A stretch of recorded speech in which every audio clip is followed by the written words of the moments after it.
días, hermanos, que el Señor les bendiga. Qué alegría poder estar reunidos nuevamente, todos juntos en unidad para alabar al Señor y para estudiar su palabra. En esta mañana quiero compartir con ustedes el Salmo 136.1 que dice: alabar al Señor porque Él es bueno y porque para siempre es su misericordia. Y esto se repite en todo el Salmo. Y quiero que oremos por eso, porque el Señor ha sido bueno con nosotros, Él ha sido misericordioso. Y también para poner esa reunión en sus manos. Padre, en el nombre de Jesús, te damos gracias, Señor, por tu misericordia y por tu bondad, Padre. Gracias porque tú, Señor, has tenido cuidado de nosotros. Gracias, Señor, porque a través de estos medios nos permites poder seguir en unidad, Señor, estudiando tu palabra y poder alabar tu nombre, amado Dios. En el nombre de Cristo Jesús. Amén. Vamos a alabar al Señor, queridos hermanos.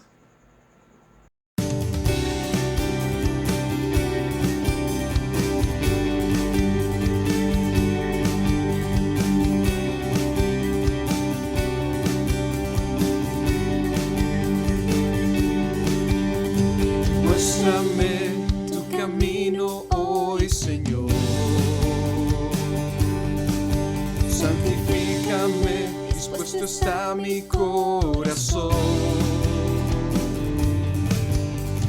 Quiero ser una ofrenda para ti, con mi forma de vivir, que tu reino venga a mí. Muéstrame tu camino hoy, Señor. Santifícame, dispuesto está mi corazón. Quiero ser una ofrenda para ti, con mi forma de vivir, que tu reino venga a mí. Postrado en mi aposento, me encontraré contigo. En la intimidad me enseñarás a hacer tu voluntad. Mi vida en tu palabra se ha vuelto la aventura que tanto soñé. He encontrado en ti la razón de mi existir. Pertenezco, Señor.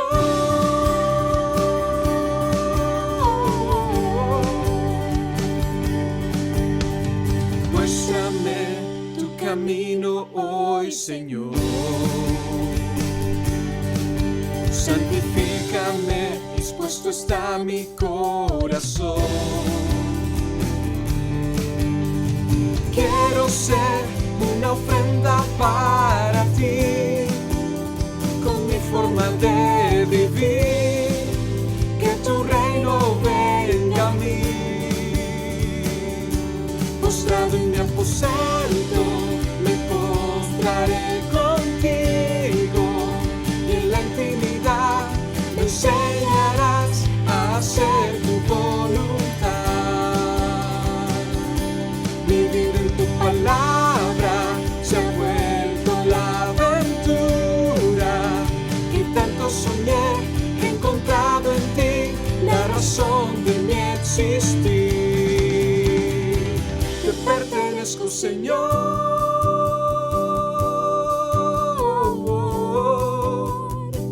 Te pertenezco, Señor.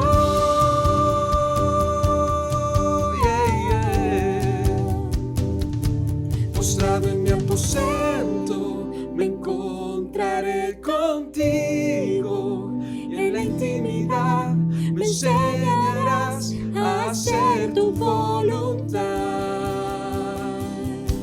Mi vida en tu palabra se ha vuelto la aventura que tanto soñé.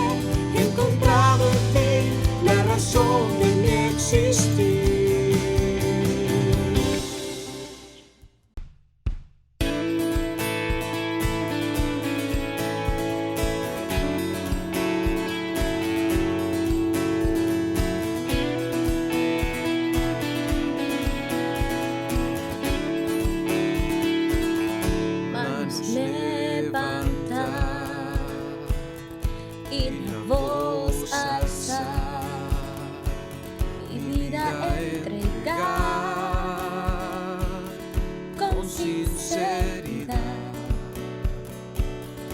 Quiero que mi voz y mi corazón canten la canción de mi adoración. Que mi vida cante a ti. Que mi vida cante a ti. Tu nombre clamaré y me gozaré, pues mi amor por ti es real. Que mi vida cante a ti.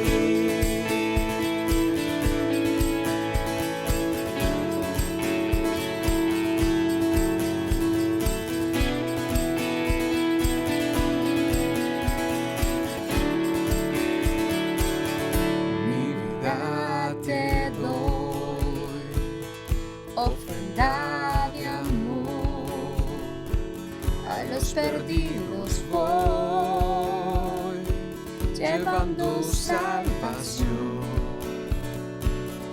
Quiero que mi voz y mi corazón cante la canción de mi adoración. Que mi vida cante a ti. Que mi vida cante a ti. Tu nombre clamaré y me gozaré, pues mi amor por ti es real. Que mi vida cante a ti.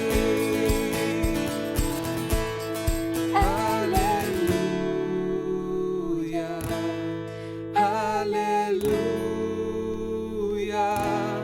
Que mi vida cante a ti.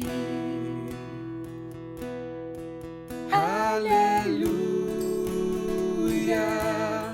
aleluya.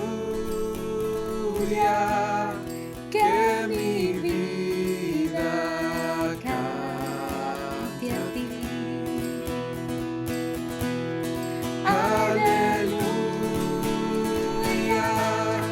aleluya. Que mi vida cante a ti. Que mi vida cante a ti. Que mi vida cante a ti. Tu nombre clamaré y me gozaré, pues mi amor por ti es real. Que mi vida cante a ti.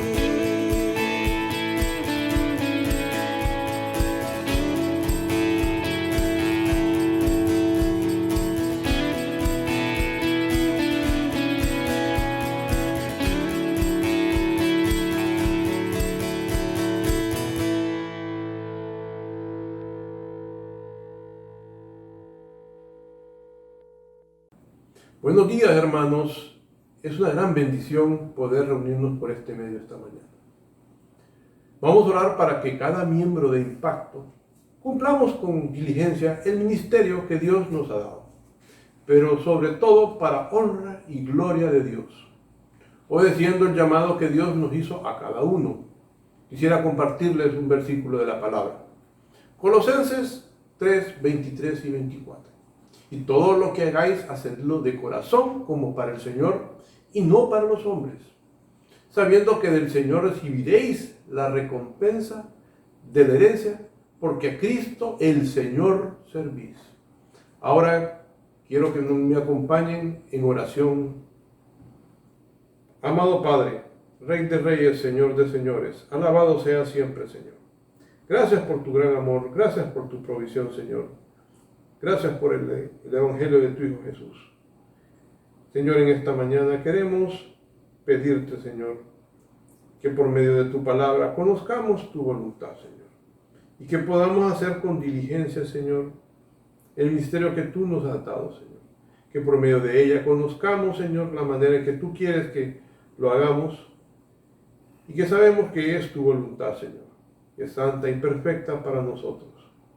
Señor, te pedimos que por medio de tu palabra también podamos conocer mejor tu carácter, Señor, y podamos hacer las cosas de la manera que a ti te gusta que se hagan, Señor. Con mucho gozo, con mucho amor, con mucha diligencia, y todo como para ti, Señor, para tu honra y tu gloria, Señor. Te pedimos esto en nombre de nuestro Señor y Salvador Jesucristo. Amén y amén. Y ahora podemos seguir alabando a nuestro Señor.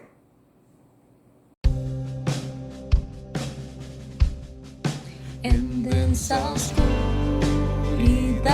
vagué, perdido en el error, la senda vana del placer a muerte me llevó, siendo rebelde a tu paz, quisiste amarme así, de no haber sido por tu amar, aún huiría de ti.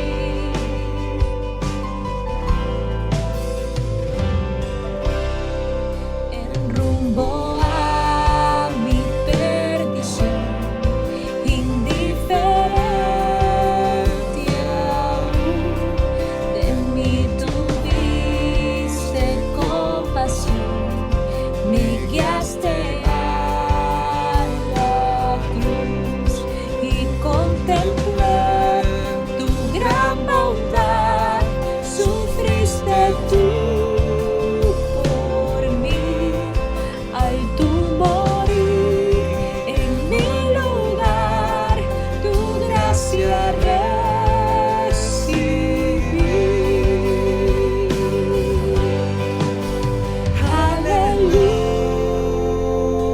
Aleluya, mi vida es Cristo. Aleluya, Jesús es mi todo. Aleluya, mi vida es Cristo. Aleluya, Jesús es mi todo.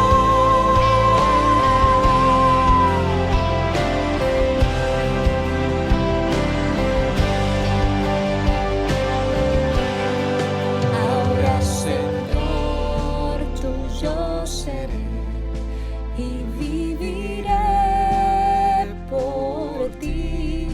Tus mandamientos seguiré por tu poder en mí. Usa mi vida, oh Señor, como lo quieras tú, y que sea siempre mi canción, mi gloria eres tú. Aleluya, mi vida es Cristo. Aleluya,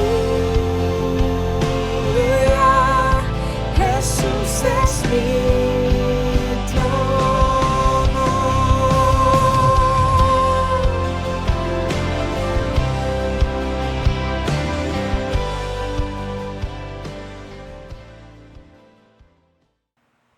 Muy buenos días, bienvenidos. Queremos animarles a buscar 1 de Timoteo capítulo 4. En esta mañana vamos a comenzar en el versículo 6. Pero vamos a orar primeramente que el Señor nos pueda edificar a través de su palabra. Oremos. Señor, en esta mañana yo quiero darte gracias por este tiempo. Yo quiero darte gracias, Señor, por nuestras vidas. Gracias porque nos permites estar nuevamente, Señor, estudiando tu palabra, Señor, aprendiendo de ti, Señor. Yo quiero pedirte por este tiempo, Señor, que tú nos permitas abrir tu palabra con fidelidad, Señor, que tú nos permitas hablar con sabiduría de tu palabra, Señor. Quiero pedirte que tú obres en cada persona que nos esté escuchando en esta mañana, Señor. Que tú obres en sus corazones, que tú obres en sus vidas, que tú nos permitas tener corazones humildes, corazones dispuestos a aprender de tu palabra, Señor. Y que a través de tu palabra, Señor, tú nos puedas edificar, tú nos puedas mostrar la manera como tú quieres que vivamos, que tú nos puedas mostrar la manera como tú quieres que te sirvamos, Señor. Glorifícate en nuestras vidas, Señor, a través de este tiempo. Todo esto te lo pedimos en tu bendito y santo nombre. Amén y amén. Vamos a 1 de Timoteo, capítulo 4, y quiero leer el versículo 6 primeramente, para poder entender de qué es lo que vamos a hablar en esta mañana. Dice el versículo 6, si esto enseñas a los hermanos, serás buen ministro de Jesucristo, nutrido con las palabras de la fe y de la buena doctrina que has seguido. Y quiero animarle a que podamos enfocarnos en la primera frase del versículo. Dice, si esto enseñas a los hermanos, serás en un futuro, ¿qué vamos a hacer? Dice, buen ministro de Jesucristo, buen siervo de Jesucristo. Y yo creo que cuando nosotros conocemos a Cristo, venimos a ser siervos de Cristo. Pero como siervos de Cristo, podemos ser simplemente un siervo o podemos ser buenos siervos. ¿Cuál es la voluntad de Dios? Que nosotros podamos ser buenos siervos, como el Señor quiere. Entonces, sabemos que esta porción de la palabra de Dios fue escrita a Timoteo y está hablando de Timoteo directamente y está dándole instrucciones a Timoteo directamente de cómo Dios quiere que él sea un buen ministro de Jesucristo. Ahora, ¿cuál es el punto? Yo no solo quiero que lo miremos como que esto fue escrito a Timoteo, pero nosotros podemos sacar principios de la palabra de Dios para nosotros también. La Biblia dice que cuando conocemos a Cristo nos convertimos en siervos suyos, en ministros de Jesucristo. Y la Biblia dice en 2 de Corintios, capítulo 3, versículo 6, que somos ministros competentes de un nuevo pacto. Así que yo creo que todos podemos sacar principios de este pasaje, aunque fue escrito aunque fue escrito a Timoteo y le está dando instrucciones a Timoteo de cómo debe de ser un buen ministro, nosotros podemos sacar principios también. Cuando yo leía este pasaje se me vino a mi mente la parábola de los talentos. ¿Qué habla la parábola de los talentos? Que vinieron unos siervos y a uno le dio 5, a otro le dio 2 y a otro le dio 1. Y los primeros 2 que les dieron 5 y 2 multiplicaron los talentos. El que tenía 5 trajo 5 más y el que tenía 2 trajo 2 más y el que tenía 1 no trajo nada. Ahora, ¿qué es lo que quiero que miremos? Que vino el dueño de esos siervos y vino a pedirles cuentas a estos siervos. ¿Y qué le dijo a los 2 siervos que multiplicaron al que tenía 5 y trajo 5 más y al que tenía 2 y trajo 2 más? ¿Qué les dijo el dueño? Bien, buen siervo y fiel, sobre poco has sido fiel, sobre mucho te pondré. Y mire cómo termina, entra en el gozo de tu Señor. ¿Quién de nosotros no quiere que el Señor nos pueda decir, buen siervo y fiel, entra en el gozo de tu Señor? Y yo creo que aquí nos va a dar principios, nos va a dar características de cómo es un buen ministro de Jesucristo. ¿Cuál fue la idea en la parábola de los talentos? Dieron fruto, se multiplicaron. Esta es la idea de ser un buen ministro de Jesucristo. Y cada uno de nosotros necesitamos ser buenos ministros de Jesucristo. Pueda que a los ancianos les dé más o les exija más, pero cada uno de nosotros es un siervo y Dios nos va a pedir cuentas un día de cómo le servimos a Él. Y por eso lo que vamos a estar viendo en esta mañana es el siervo de Dios productivo. El siervo de Dios que produce frutos, que trae mucho fruto. Entonces vamos a ver cuáles son las características de ese siervo de Dios que es productivo. Dios quiere que usted y yo seamos siervos productivos. Así que pensando en esto, vamos a ver las características del siervo de Dios productivo, las características de un buen ministro de Jesucristo. Entonces, para ver la primera, vamos al versículo 6. Ahora sí vamos a ver las características. Dice, si esto enseñas a los hermanos, serás buen ministro de Jesucristo, nutrido con las palabras de la fe y de la buena doctrina que has seguido. Primero empieza diciendo, si esto enseñas. ¿Cuál es la idea de si esto enseñas? ¿De qué hablas si esto enseñas? Es de lo que Pablo venía hablando anteriormente. ¿Qué es lo que nos ha venido Pablo hablando anteriormente? Habló de que le mandó esto a Timoteo para que supiera cómo conducirse, y dice, en la iglesia de Dios, en el cuerpo del Dios viviente. Y dice que esta iglesia es la columna y baluarte de la verdad. ¿Cuál es la idea? ¿Cuán valiosa es para Dios su iglesia? ¿Cuánto valora Dios su iglesia? Tanto que envió a su Hijo Jesucristo a morir por su iglesia.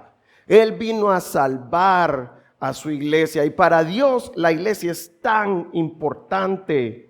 Después entra el misterio de la piedad, empieza hablando cómo es que somos parte de esta iglesia, a través del misterio de la piedad, a través del evangelio, a través de la vida de Cristo, a través de la obra de Cristo. Y después de entender la obra de Cristo, de explicar la obra de Cristo, empieza hablando de la apostasía. ¿Por qué Dios se toma el tiempo de hablar de la apostasía? Porque Dios sabe que la apostasía va a entrar a la iglesia y va a querer dañar la iglesia, y para Dios es tan valiosa la iglesia que no quiere que sea dañada. Y así como para Dios es valiosa la iglesia, Dios quiere que cada uno de nosotros como sus siervos podamos tener en alta estima la iglesia. Y esta es la primera característica de un siervo que vamos a ver. El siervo de Dios productivo estima la iglesia tal y como Dios estima su iglesia. Ahora, ¿qué es lo que le manda? ¿Qué es lo que le dice Pablo a Timoteo? Si esto enseñas a los hermanos. Él quiere que le enseñe todo esto a sus hermanos, a la iglesia, para que pueda estar listo. Ahora, ¿cuál es la idea de esta enseña? La idea de la palabra que Pablo usa aquí no es la misma palabra que vamos a ver en el versículo 11. La idea de la palabra que usa aquí para enseña tiene que ver con traer a la memoria. Dios quiere que traigamos a la memoria todo esto que nos ha estado enseñando. ¿Qué es su iglesia? ¿Cuál es la función de la iglesia? ¿Cuál es la importancia de la iglesia? Entender que van a venir peligros y que necesitamos cuidar la iglesia. Dios quiere que lo traigamos a nuestra memoria, pero también Dios quiere que sus siervos traigan a la memoria a los demás hermanos de la iglesia. Entonces Dios quiere que traigamos a la memoria todo esto. ¿Qué tan importante es la iglesia y el cuidado que Dios quiere para su iglesia? Entonces, ¿cómo nosotros mostramos que estimamos la iglesia? Cuando estamos pendientes de nuestros hermanos. Dios anhela que cada uno de sus siervos pueda estar pendiente de sus demás hermanos en la iglesia. Dios quiere que usted y yo estemos pendientes de cada hermano en la iglesia. Y segundo, ¿cómo mostramos que estimamos la iglesia? También animando a los hermanos a amar la iglesia de la misma manera como Dios ama la iglesia y como yo estoy amando la iglesia. Así que yo quiero animarle que podamos amar la iglesia. En este tiempo estamos desestimando lo que es la iglesia y somos islas muchas veces. A Dios no le agradan las islas. Dios no quiere que nos quedemos en nuestra casa solos, supuestamente creciendo en el Señor, estudiando la Biblia, escuchando otros predicadores en la casa. Dios quiere que seamos parte de una iglesia local, porque es parte de nuestro crecimiento también. Dios quiere que estemos pendientes de nuestros hermanos de la iglesia. Dios quiere que amemos la iglesia. Y esta es la primera característica. Vamos a ver la segunda característica en el versículo 6. Dice el versículo 6, al final dice, nutrido con las palabras de la fe y de la buena doctrina que has seguido. Ahora, ¿cómo deben de ser los siervos del Señor? ¿Cuál es la voluntad de Dios? Quiere que seamos nutridos con las palabras de la fe y de la buena doctrina que has seguido. La idea de nutrido tiene que ver con alguien que está bien alimentado. Tiene que ver con una persona vigorosa. Entonces, ¿cuál es la idea? La siguiente característica que quiero que miremos, que el siervo del Señor debe de ser vigoroso espiritualmente. ¿Cuál es la idea de ser vigoroso espiritualmente? Es alguien nutrido en la palabra de Dios, que come lo suficiente de la palabra de Dios, que está bien alimentado de la palabra de Dios. ¿Y cuál es la idea de vigoroso? Vigoroso tiene que ver con la eficacia de las acciones en la ejecución de cualquier cosa que Dios nos ponga a hacer. ¿Cuál es la idea de eficacia? Es el efecto que Dios espera de lo que estamos haciendo. No es lo que nosotros esperamos, es lo que Dios espera para dar fruto. Para eso Dios nos llamó como sus siervos, para poder dar fruto, el fruto que Él quiere, no el fruto que nosotros estemos buscando. Así que yo quiero animarle que podamos entender cuál es el fruto que Dios espera de nosotros, cuál es el fruto que Dios anhela de nosotros. Y de esta manera necesitamos ahora alimentarnos de la palabra de Dios, porque aquí es donde nos muestra todo lo que Él quiere para nosotros. Y de esta manera vamos a ser nutridos. Entonces, ¿cómo nosotros somos vigorosos espiritualmente? ¿Cuándo es que nosotros estamos listos espiritualmente para hacer algo bien importante también que quiero que miremos? Este nutrido está en la voz pasiva. ¿Cuál es la idea con esto? Que no es el sujeto el que realiza la acción del verbo, sino que es otra cosa realizando la acción del verbo. ¿Qué es lo que quiero que entienda con esto? El crecimiento espiritual no depende de nosotros. Siempre que cuando Dios lleva la parte activa en algo, nosotros tenemos una parte pasiva también. Lo que quiero que entienda que es Dios quien produce el crecimiento en nosotros. No somos nosotros mismos. Eso sí, nosotros necesitamos esforzarnos para que Dios pueda hacernos crecer. Ahora, ¿qué es lo que nosotros necesitamos hacer entonces para ser vigorosos espiritualmente? Primero, nosotros necesitamos estudiar la palabra de Dios. Necesitamos tomar el tiempo de estudiar la palabra de Dios. No solamente a solas, debemos de hacerlo con los hermanos de la iglesia también. Dios anhela que estudiemos juntos para poder crecer juntos en la palabra de Dios. Ahora, ¿cuál es la idea de estudiar la palabra de Dios?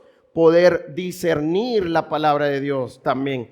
Poder entender qué es lo que Dios espera de mí. Que la palabra de Dios nos muestre la voluntad de Dios para nuestras vidas. Ahora, ser vigoroso espiritualmente no solo es pasar tiempo en la palabra de Dios. ¿En qué termina ser vigoroso espiritualmente? Termina en la obediencia de la palabra de Dios. Como dice Tito 2:12, enseñándonos que renunciando a la impiedad y a los deseos mundanos, vivamos en este siglo sobria, justa y piadosamente. Y está hablando de la gracia de Dios aquí. La gracia de Dios es la que hace la obra en nosotros. Por la gracia de Dios es que yo puedo reconocer a Cristo como el Señor de mi vida y ser salvo. Pero una vez que soy creyente, la gracia de Dios me anima a poder estudiar la palabra de Dios, a poder discernirla. ¿Y qué es discernir? Me va a ayudar a entender mi impiedad, pero también me va a ayudar a entender la manera justa y piadosa que Dios quiere que yo viva. Y la gracia de Dios es la que me va a dar el poder para vivir en obediencia a la palabra de Dios. Por eso es que parece en voz pasiva este verbo, porque quien nos nutre es Dios, su gracia, y nos ayuda a estar vigorosos espiritualmente para hacer la voluntad de Dios. Primero, para obedecer su palabra y para que mi vida pueda dar los frutos que Dios espera de mí. Entonces, esta es la segunda característica. Vamos a ver la tercera ahora, versículo 7. Mire el versículo 7 ahora. Ahora Pablo empieza a darle a Timoteo mandatos. Casi todos estos verbos aparecen en imperativos. El primer imperativo que encontramos es: desecha las fábulas profanas y de viejas, ejercítate para la piedad. Entonces el primer imperativo que miramos es desechar las fábulas profanas. Ya sabemos lo que son fábulas, tienen que ver con cuentos, con cosas que no son ciertas. Pero ¿cuál es la idea de Pablo aquí? ¿Qué es lo que nos quiere decir en cuanto a las fábulas? Pablo lo que está hablando es de la falsa enseñanza. Entonces lo que nos está diciendo Pablo es que desechemos las fábulas. Es un imperativo para todos sus siervos, para todos los ministros de Jesucristo. Dios no solo le manda a Timoteo, Dios nos manda a nosotros también a desechar la falsa enseñanza. ¿Cuál es la idea de desechar la falsa enseñanza? Tiene que ver con rechazarla. Ahora, la idea de rechazar tiene que ver con pelear con esta falsa enseñanza. Es obligar a que esta falsa enseñanza retroceda de mi vida y que pueda retroceder de la iglesia. Que no le permitamos acercarse a nuestras vidas. Quiero que anoten Efesios capítulo 5, versículo 3, en donde Dios nos muestra una lista de prácticas que a Él no le agradan. Pero me llama la atención lo que dice al final: ni aún se nombre entre vosotros como conviene a santos. Y esta es la primera idea que quiero que miremos de rechazar la falsa enseñanza. Dios quiere que ni aún se nombre entre nosotros la falsa enseñanza. Yo quiero animarle a poder entender esto. A veces nosotros queremos o nos enseñan que tenemos que aprender de la falsa enseñanza para poder cuidarnos. Y yo quiero darle una ilustración. Los cajeros en Estados Unidos, cuando entran a trabajar a un banco, los ponen a estudiar los billetes verdaderos, no los falsos. Porque ¿cuántos billetes falsos pueden haber? Muchos. Pero billetes verdaderos solo hay uno. Y les enseñan a reconocer el billete verdadero de tal manera que cuando venga un falso y muestre una característica que no es del verdadero, puedan decir: este billete es falso, lo vamos a decomisar. Esta es la misma idea en el Señor. Dios no quiere que estudiemos las enseñanzas falsas. Dios lo que quiere es que estudiemos la verdadera enseñanza, que estudiemos la palabra de Dios, que conozcamos la palabra de Dios. Porque cuando yo conozco la palabra de Dios bien, cuando soy un siervo nutrido en la palabra, bien alimentado de la palabra, lleno de la palabra de Dios, voy a poder reconocer, vamos a poder reconocer la falsa enseñanza. Y vamos a poder ser como Timoteo, porque al final, en el versículo 6 dice: y de la buena doctrina que has seguido. Y esta es la parte que hablaba de la obediencia a la palabra de Dios. Este que has seguido tiene que ver con un perfecto, es un tiempo verbal perfecto ese seguir. Y la idea de esta palabra tiene que ver con seguir fielmente. Esto es lo que está hablando, que Timoteo seguía fielmente la palabra de Dios. Ahora, ¿qué significa el perfecto? Que desde el día en que él conoció a Cristo y que tuvo a su disposición la gracia de Dios le ha ayudado a Timoteo a vivir fielmente conforme a la palabra de Dios. Y esta es la misma idea para nosotros también. Nosotros necesitamos reconocer a Cristo, estudiar fielmente la palabra de Dios, y eso es lo que va a producir la vida que el Señor quiere en cada uno de nosotros. Así que yo quiero animarle, estudiemos la verdad, estudiemos la palabra de Dios, que esa es la que nos va a hacer cuidarnos de la falsa enseñanza. Entonces ya miramos, ni aún se nombre entre nosotros. No poner el oído a esta falsa enseñanza. La otra idea tiene que ver con negarse a ella. ¿Qué es lo que quiero decir con negarse a ella? Cuando nosotros venimos a Cristo, tenemos un montón de cosas en nuestra cabeza que nos han adoctrinado en el mundo.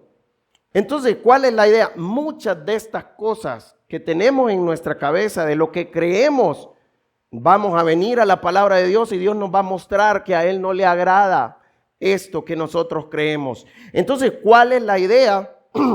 Cuando Dios me permita reconocer la falsa enseñanza, yo necesito negarme a ella, porque yo la tengo como algo importante en mi vida, estas creencias. Entonces, ¿cuál es la idea? Poder desestimar esto que ha sido el patrón de mi vida o que ha caracterizado mi vida, que va en contra de la palabra de Dios, poder negarme a esta manera de pensar, dejar de creer en esto. Y por eso tiene que ver con renunciar, negarme a eso y decidir creer la palabra de Dios, estimar la palabra de Dios o ponerla por encima de estas otras creencias que yo he tenido que van en contra de la palabra de Dios. Entonces ya miramos que no se debe nombrar entre nosotros, no poner el oído, y segundo, negarse a ella, renunciar a ella cuando la palabra de Dios nos muestra que estamos creyendo de una manera diferente a la palabra de Dios. Necesitamos renunciar a todas estas cosas que hemos levantado en nuestra mente que van en contra de la palabra de Dios. ¿Por qué es importante entender la falsa enseñanza y saber que nos tenemos que cuidar? Porque son dañinas. Este es el tercer punto que quiero que miremos. Vamos a ver algunos versículos de qué tan dañinas son en la iglesia y en nuestras vidas la falsa enseñanza. Primero vamos a Primera de Timoteo, capítulo 1, y vamos a ver en el versículo 4, que empieza a hablar de la falsa enseñanza, también es casi la misma idea. Dice: ni presten atención a fábulas y genealogías interminables que acarrean disputas más bien que edificación de Dios, que es por fe. Así te encargo ahora. ¿Cuál es el problema de la falsa enseñanza? Dice que acarrean disputas en vez de edificación. ¿Cuál es la idea de que traen disputas? Traen división a la iglesia. Y esto no edifica la iglesia, la división. Yo quiero animarle a entender que si nosotros estamos divididos, estamos en pecado, estamos mal. ¿Y qué es lo que nos va a unir como iglesia? No es lo que yo pienso como pastor, no es como otra persona de la iglesia piensa, sino que necesitamos buscar la palabra de Dios, porque el Señor lo que quiere es que estemos unidos en su palabra. Podemos estar unidos en una manera de pensar que no va en contra de la palabra de Dios, pero esto a Dios no le agrada tampoco. Nuestra unión debe de ser en su palabra. Debemos de pensar de la misma manera. De esta manera es que nos cuidamos de la división como iglesia. Vamos a 2 de Timoteo, capítulo 2. Y vamos a leer en el versículo 14 para ver qué más hacen la falsa enseñanza. Dice el 14, 2 de Timoteo 2. Recuérdales esto, exhortándoles delante del Señor a que no contiendan sobre palabras, lo cual para nada aprovecha, sino que es para perdición de los oyentes. ¿Cuál es la idea de palabras? Está hablando de las falsas enseñanzas. Todas estas palabras que traen las falsas enseñanzas. Y nosotros como creyentes necesitamos tener cuidado. Porque muchas veces nosotros le ponemos nombres a las doctrinas que aparecen en la palabra de Dios y queremos pelear con esos nombres que tal vez los hombres hemos puesto. Y necesitamos tener cuidado a no contender sobre palabras. Necesitamos creer lo que la palabra de Dios dice, buscar la palabra de Dios y entender a través de su palabra lo que Dios dice. Con esto no estoy diciendo que no podemos... hablando de las doctrinas, que bueno, nosotros tenemos la doctrina de la salvación, todas estas cosas, no es que no podemos ponerles un nombre, el cuidado es que no contendamos por esas palabras que nosotros estamos poniendo para entender estas doctrinas. ¿Por qué? Porque dice que lleva a la perdición a los oyentes. ¿Qué hace la falsa enseñanza? Pierde a las personas que la están escuchando. Así que yo quiero animarle. La falsa enseñanza lo que quiere hacer es apartarlo de la palabra de Dios y por eso necesitamos estar alertas de la falsa enseñanza. ¿Qué más hace la falsa enseñanza? Versículo 16. Mas evita profanas y vanas palabrerías porque conducirán más y más a la impiedad. ¿Qué hace la falsa enseñanza? Hace florecer la impiedad en los creyentes y en las personas que le escuchan. Nosotros no somos inmunes a la falsa enseñanza y necesitamos entender que la falsa enseñanza lo que viene a hacer a nuestras vidas es florecer nuestra impiedad, nuestros pecados, y por eso necesitamos estar alertas. Que la falsa enseñanza no venga a engañarme y a florecer nuestros pecados pensando que estamos viviendo piadosamente de esta manera. Versículo 17 de 2 Timoteo 2:17, ahí mismo. Y su palabra carcomerá como gangrena, de los cuales son Himeneo y Fileto. Dice que la falsa enseñanza va a carcomer como gangrena. ¿Cuál es la idea de gangrena? Es una ilustración que Pablo está usando. La idea de gangrena es un término médico que lo que hace es, la gangrena es que es la muerte de los tejidos por falta de riego sanguíneo. Entonces esto nos lleva a infecciones y se pudre. ¿Y qué es lo que tienen que hacer los doctores? Cuando un miembro tiene gangrena, es mejor cortar el miembro para que no contamine todo el cuerpo esta infección, para que no se sigan pudriendo más miembros del cuerpo humano. Esta es la misma idea. La falsa enseñanza es como gangrena que mata y que esto puede infectar y corromper toda la iglesia, para que vean lo dañino que es la falsa enseñanza. Y la otra dice carcomerá. La idea de carcomer en este contexto tiene que ver con consumir poco a poco la salud espiritual. Tengamos cuidado, porque los efectos de la falsa enseñanza es que nos quitan la nutrición, porque nos estamos alimentando mal de la palabra de Dios. ¿Y a qué nos va a llevar a eso? A que nos muramos, a que no vamos a tener el tejido, el riego sanguíneo que ocupamos, que es la gracia de Dios, y nos va a llevar más y más a la impiedad. Van a florecer. Entonces tengamos cuidado, porque la falsa enseñanza nos debilita espiritualmente y no podemos vivir para el Señor de esta manera. Y el último que quiero que miremos de la falsa enseñanza está en 2 de Pedro, capítulo 3, en donde Pedro viene hablando de que Dios va a pasar todo por el fuego. Está hablando de cuando Dios va a consumir todo por fuego. Ahora, y mire lo que dice el versículo 17. Vamos a leer desde el 13, para entender bien qué es lo que está hablando. Pero nosotros esperamos según sus promesas. Entonces no. Está hablando como quien dice, no debemos de temerle a la destrucción. ¿Por qué?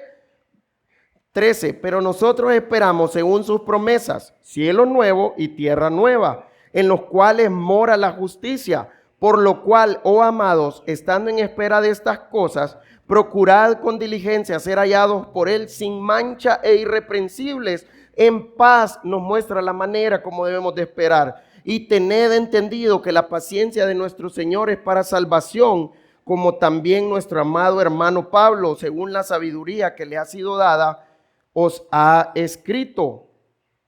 casi en todas sus epístolas, hablando en ellas de estas cosas, entre las cuales hay algunas difíciles de entender, las cuales los indoctos e inconstantes tuercen, como también las otras escrituras, para su propia perdición. Entonces dice que otras personas van a agarrar las enseñanzas verdaderas, la palabra de Dios, la van a torcer, y dice que esa es la propia perdición de ellos. Ahora mira el 17. Así que vosotros, oh amados, sabiéndolo de antemano, guardaos, no sea que arrastrados por el error de los inicuos, caigáis de vuestra firmeza. ¿Qué viene a ser la falsa enseñanza en nosotros? Nos quita la firmeza en Cristo. Y cuando nos quita su gracia y la firmeza en Cristo, ¿cómo estamos? Estamos sueltos a nuestra concupiscencia. Vamos a ir de pecado y en pecado y en pecado. Y por eso yo quiero animarle a entender lo que hace la falsa enseñanza. Qué tan dañina es para cada uno de nosotros personalmente y qué tan dañina es para toda la iglesia. Y por eso cada uno de nosotros necesitamos estar alertas de la falsa enseñanza. Y cuando miremos falsa enseñanza, hablar con los líderes de la iglesia para poder cuidar nuestra iglesia de la falsa enseñanza, porque esto destruye la iglesia, destruye los miembros de la iglesia, que eso es lo que la falsa enseñanza quiere hacer. Así que yo quiero animarle a estar alerta, a orar, que estemos pendientes y alertas que la falsa enseñanza no inunde nuestra iglesia, porque va a venir, se va a levantar la falsa enseñanza en nuestra iglesia, pero nosotros necesitamos cuidar de nuestra iglesia. Vamos a ver la siguiente característica. Primera de Timoteo capítulo 4 en el versículo 7 dice la segunda parte: ejercítate para la piedad, porque el ejercicio corporal para poco es provecho, pero la piedad para todo aprovecha, pues tiene promesa de esta vida presente y de la venidera. Palabra fiel es esta y digna de ser recibida por todos, que por esto mismo trabajamos y sufrimos oprobios, porque esperamos en el Dios viviente, que es el Salvador de todos los hombres, mayormente de los que creen. Ahora me muestra otro imperativo en el versículo 7. Primero nos dice que rechacemos la falsa enseñanza. Ahora nos dice como imperativo: ejercítate para la piedad. ¿Cuál es la idea de ejercitarnos para la piedad? Ya miramos el misterio de la piedad unas semanas atrás. Ya miramos que esto es lo que tiene la piedad y produce la piedad en nosotros. Ya miramos que es Cristo, es la persona de Cristo la que produce esa piedad. Entonces, ¿cuál es la idea de ejercitarse? Ejercitarse tiene que ver con entrenar hasta el cansancio. ¿Para qué es que nosotros vamos al gimnasio? Para poder hacer músculos, para que se pueda ver en nuestro cuerpo. Entonces, ¿cuál es la idea? Ser diligentes en nuestra santidad. Esta es la piedad. ¿Cómo Dios define la piedad? La palabra que se usa para piedad es devoción a Dios. ¿Y cuál es la idea de devoción? La idea de devoción es que yo soy devoto de esta persona, de Dios, tanto que estoy dispuesto a hacer lo que sea para agradar a este Dios. Estoy dispuesto hasta perder mi vida para poder agradar a Dios. Ahora, eso no viene automáticamente. Necesitamos esforzarnos en esa santidad. Necesitamos esforzarnos para que Dios produzca ese deseo en nosotros de agradarle a Él independientemente de la consecuencia que traiga. Y por eso necesitamos ejercitarnos espiritualmente para poder lograr esta parte. Por eso dice en el versículo 8, porque el ejercicio corporal para poco es provechoso, pero la piedad para todo aprovecha, pues tiene promesa de esta vida presente y de la venidera. ¿Por qué Pablo habla del ejercicio corporal ahora? Muchas personas piensan que Pablo está desestimando el ejercicio corporal aquí, pero no es la idea que esté desestimando el ejercicio corporal. Simplemente hace una ilustración, algo que para ellos era bien importante como sociedad. En esta ciudad en la que estaban, para ellos era tan importante la parte deportiva, la parte física, tanto que tenían Juegos Olímpicos. Y Pablo no fue en el único lugar donde usó esto. Vamos a 1 Corintios, capítulo 9, que Pablo está defendiendo su ministerio, pero mire al final lo que Pablo empieza a decir. 1 Corintios, capítulo 9, en el versículo 24 dice: ¿no sabéis que los que corren en el estadio, todos a la verdad corren, pero uno solo se lleva el premio? Corred de tal manera que lo obtengáis. ¿Por qué Pablo les empieza a hablar del ejercicio físico? ¿Por qué empieza a hablar de los Juegos Olímpicos? Porque era algo bien importante en esta sociedad, era algo que movía a esta sociedad. Pablo no desestima el ejercicio físico o corporal, sino que simplemente lo está utilizando como ilustración para que puedan entender. Ahora, empieza a decir que todos los que corren, dicen que corren por un premio. Y dice, corred de tal manera que lo obtengáis. Mire el 25, ¿qué es lo que hacían ellos? Ve, todo aquel que lucha de todo se abstiene. Ellos a la verdad para recibir una corona corruptible, pero nosotros una incorruptible. Pregunta, cuando nosotros somos deportistas y vamos a entrenar un deporte, ¿cuánta abstinencia debe de hacer para ser un deportista? Uno necesita descansar bien, uno necesita alimentarse bien, uno necesita entrenar vigorosamente para poder ver el fruto en el deporte en el cual yo estoy. Entonces, un deportista se abstiene de muchas cosas. Tal vez le gusta salir, pero él dice, no, tengo que descansar. Tal vez le gusta comer, pero no, él tiene que cuidar su alimentación. Tal vez él necesita más tiempo para otras cosas o quiere más tiempo para otras cosas, pero no, él decide entrenar diariamente 3 horas. Cuando uno entrena un deporte, hablando de entrenamiento, uno entrena todos los días, por lo menos 3 horas. Eso es lo que hacen los deportistas. ¿Y cuánto tiene que abstenerse un deportista?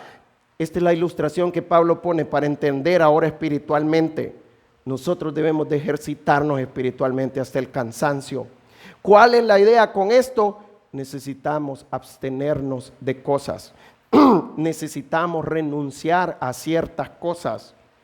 ¿Qué necesitamos renunciar? A todo lo que tiene nuestra carne que a Dios no le agrada.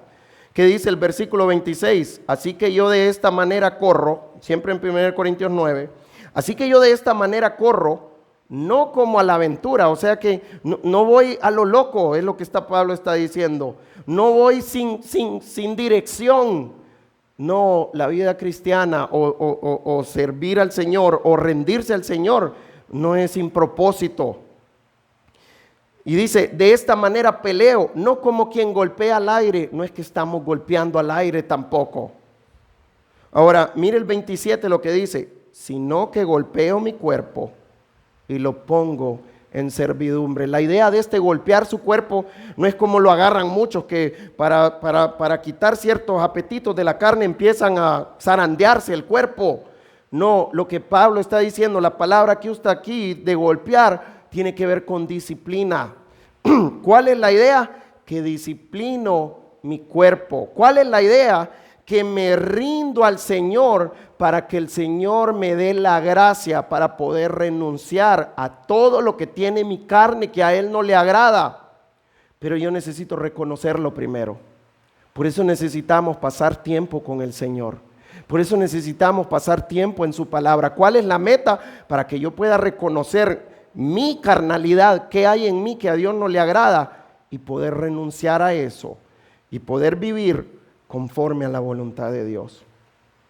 Esto es lo que el Señor anhela y desea de sus siervos. Si usted y yo queremos ser un buen siervo de Jesucristo y llevar mucho fruto, necesitamos pasar tiempo en su palabra con la idea de que me muestre mi pecado o mis deseos carnales y que pueda renunciar a ellos. Y esto es un presente continuo, esto no termina ahorita, termina hasta que muramos, porque mientras tanto tenemos que seguir luchando con esta carne, tenemos que seguir luchando con todo lo que hay en nosotros que a Dios no le agrada. Entonces, ¿cuál es la idea de esto, de ser diligente en su santidad?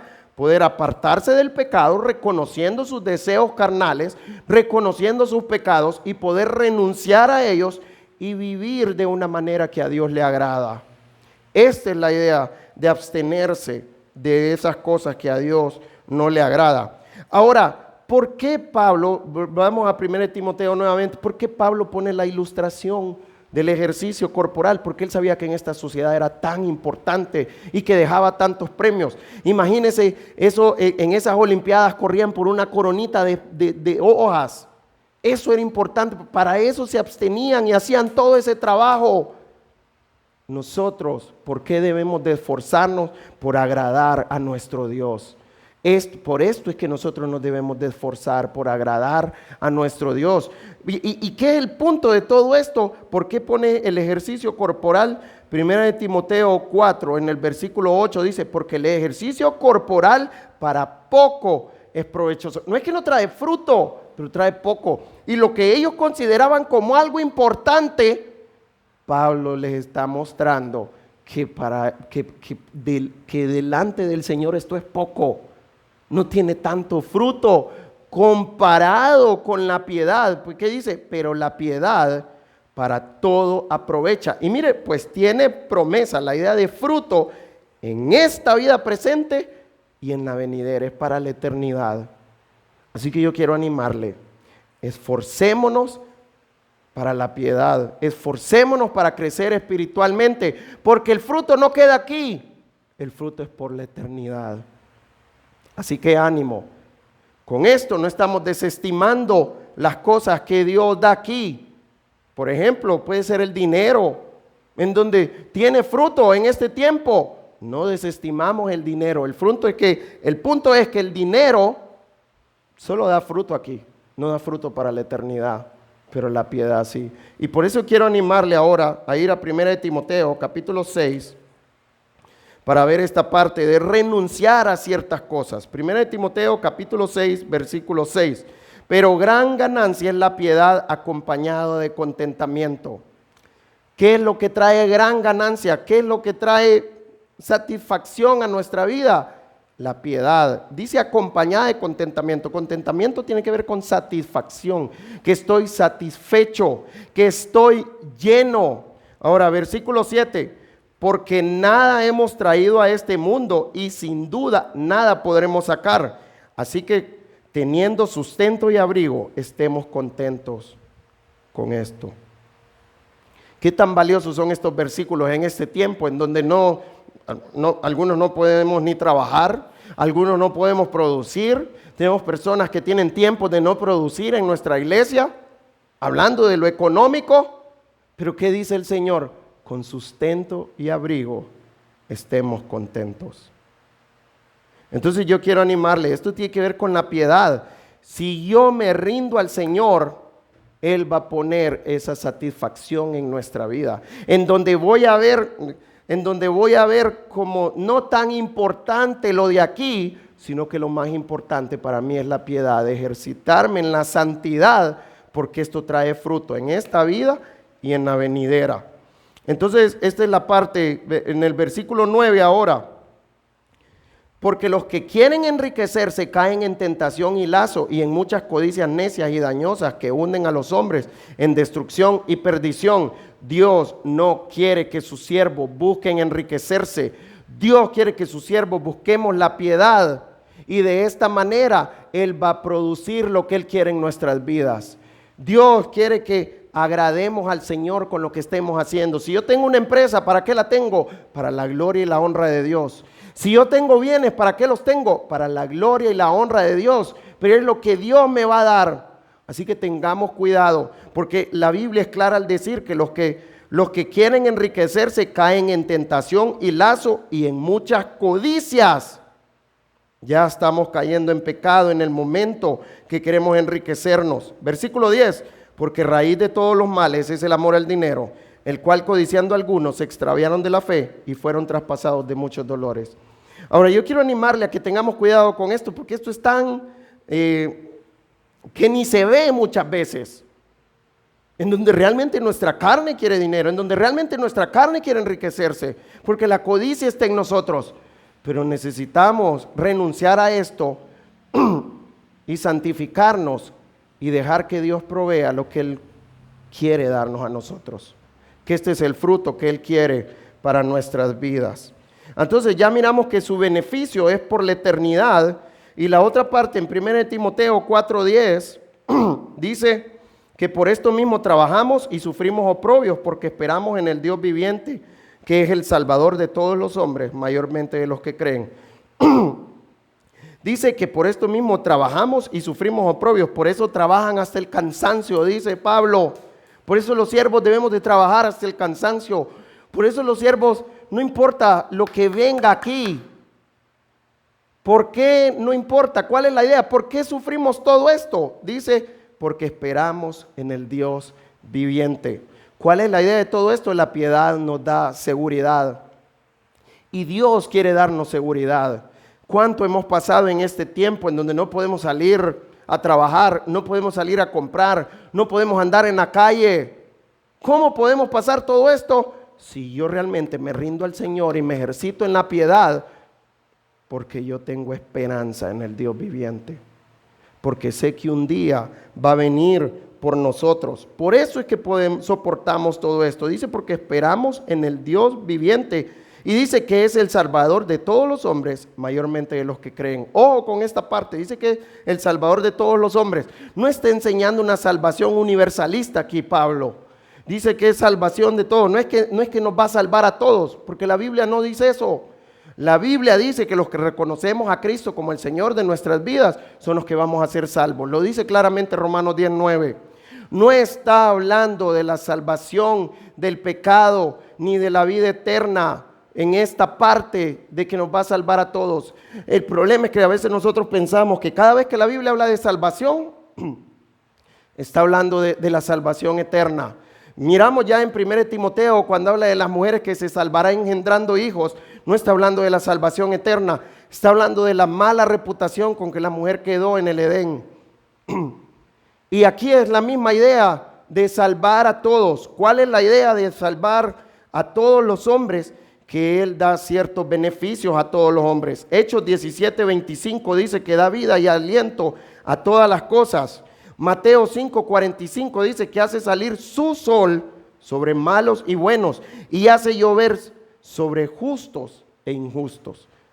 Esta es la idea en cuanto a esta salvación a todos los hombres, que hay ciertos beneficios que le da a todos los hombres, pero dice mayormente a los que creen. A estos es que realmente los salva del pecado y les da una salvación eterna donde nos lleva a su presencia. Y para terminar, versículo 11 dice, esto manda y enseña, los dos últimos imperativos. Dios quiere que Timoteo le mande esto a la iglesia y que se lo enseñe a la iglesia.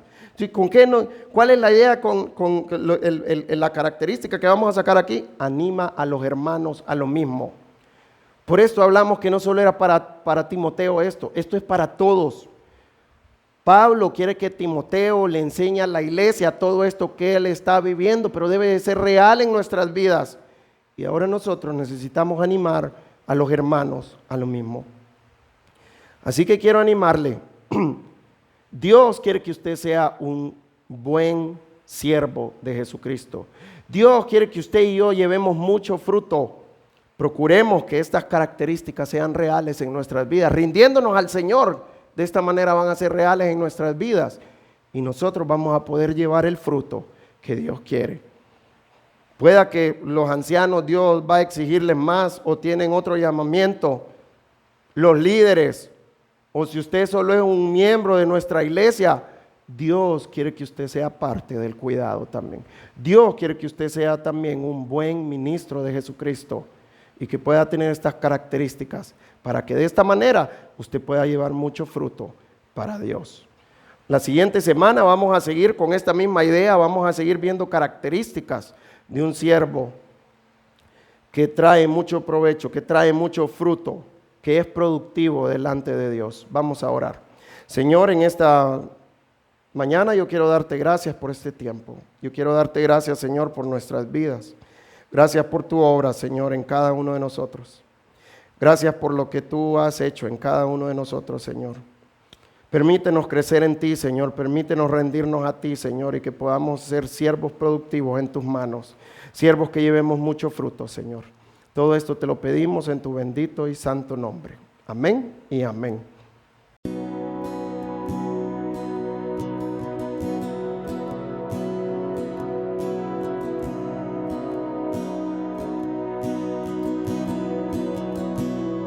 Siempre te serviré, Señor. Tu palabra llevaré a un mundo en dolor. Si el precio es dar mi vida hoy, y es para alcanzar al pecador. No hay nada en comparación. Siempre te serviré, Señor, mi Señor.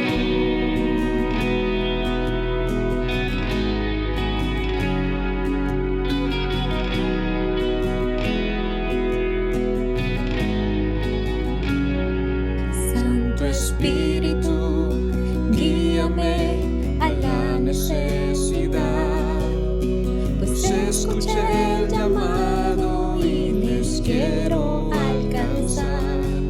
Todos mis recursos quiero usar, lo que soy deseo entregar, y lo que tengo dar, y aún un poco más.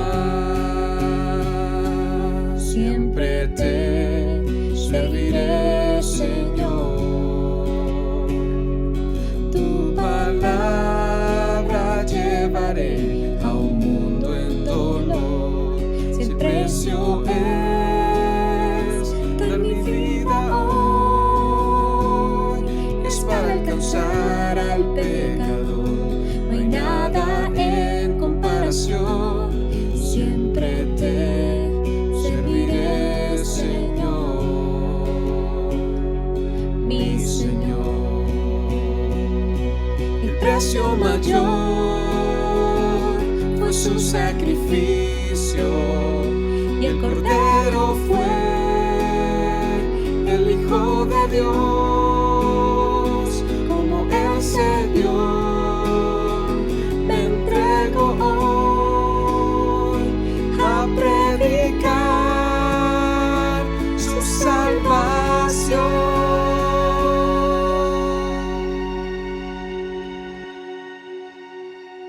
Siempre te serviré, Señor. Tu palabra llevaré a un mundo en dolor. Si el precio es dar mi vida hoy, y es para alcanzar al pecador. No hay nada en comparación. Siempre te serviré, Señor. Siempre te serviré, Señor. Siempre te serviré, Señor, mi Señor.